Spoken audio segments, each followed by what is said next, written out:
Hello hi வணக்கங்க. Welcome to masala mix kitchen. இன்றைக்கி நாம் ஃப்ரெஷ்ஷாக வறுத்து அரைச்சி அதில் நாட்டுக்கோழி குழம்பு நம்ம அம்மா பாட்டியெல்லாம் செய்கிற அதே ஸ்டைலில் அதே டேஸ்ட்டில் எப்படி செய்யலாங்கிறது பார்க்கலாம்.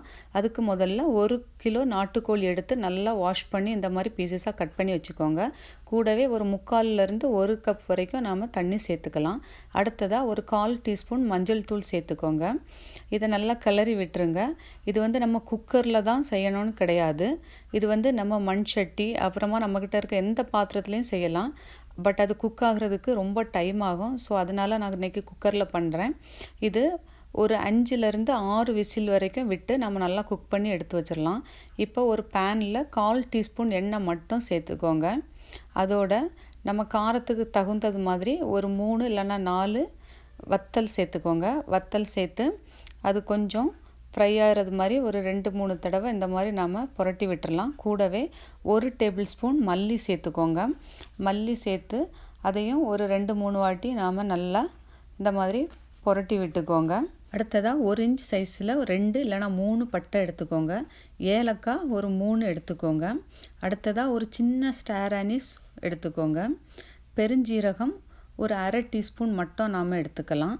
அதே மாதிரி கசகசா 1/4 டீஸ்பூன் மட்டும் எடுத்துக்கலாம். அடுத்ததாக நம்மகிட்ட இருக்கிற ஜீரகம் ஒரு 1/4 டீஸ்பூன் எடுத்துக்கோங்க. பெப்பர் ஒரு 1/4 டீஸ்பூன் எடுத்துக்கோங்க. அடுத்ததாக ஃப்ரெஷ்ஷான கருவேப்பிலை இருந்துச்சுன்னா அதுவும் நம்ம கொஞ்சமாக எடுத்துக்கலாம். அடுத்து கிராம்பு ஒரு 3 எடுத்துக்கோங்க. கடல் பாசி உங்கள்கிட்ட இருந்துச்சுன்னா அதில் ஒரு 1 எடுத்துக்கோங்க. இப்போ இது எல்லாம் ஒரு மீடியம் ஃப்ளேமில் வச்சு நம்ம நல்லா வாசனை வர்றது வரைக்கும் இந்த மாதிரி ரோஸ்ட் பண்ணி எடுத்துக்கலாம். இது நல்லா ஆறட்டும். ஆறுனதுக்கு அப்புறமாட்டு இதை நாம் ஒரு மிக்ஸி ஜாரில் இந்த மாதிரி மாற்றிடலாம். இப்போ இதை நாம் எவ்வளோ நைஸாக அரைக்க முடியுமோ அவ்வளோ நைஸாக இந்த மாதிரி அரைச்சி எடுத்துக்கோங்க.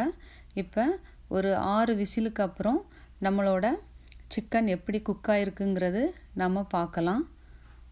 என்னோடய சிக்கன் ஒரு 6 விசில்லே குக் ஆகிடுச்சு. உங்கள் குக்கர் மேபி 3 விசில்ஸில் கூட குக் ஆகலாம், இல்லைனா 8-9 விசில்ஸ்லேயும் குக் ஆகலாம். ஸோ உங்கள் குக்கருக்கு தகுந்த மாதிரி நீங்கள் எத்தனை விசில்னு பார்த்துக்கோங்க.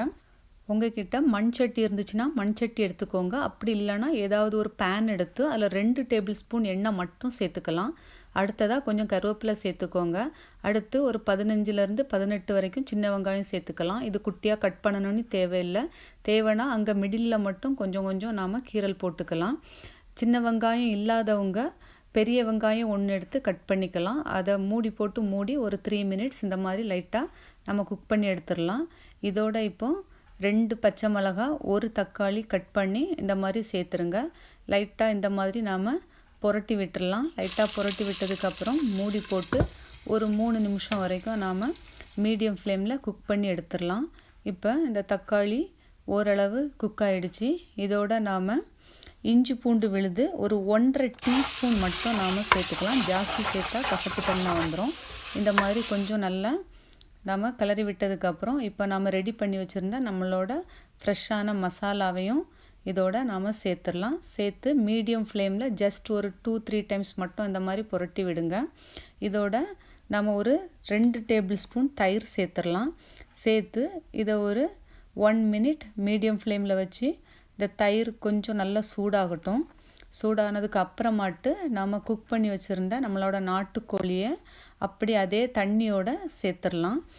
எல்லாத்தையும் இந்த மாதிரி நம்ம சேர்த்ததுக்கப்புறம் லைட்டாக ஒரு 2-3 வாட்டி இந்த மாதிரி கிளறி விட்டுருங்க. கிளறி விட்டு மூடி போட்டு மீடியம் ஃப்ளேமில் இது நல்லா கொதிக்கட்டும். அது கொதிச்சிட்டு இருக்கிறப்ப ஒரு 4லேருந்து 5 டேபிள் ஸ்பூன் தேங்காய் எடுத்து இந்த மாதிரி நல்ல மையாக நாம் அரைச்சி வச்சுக்கலாம்.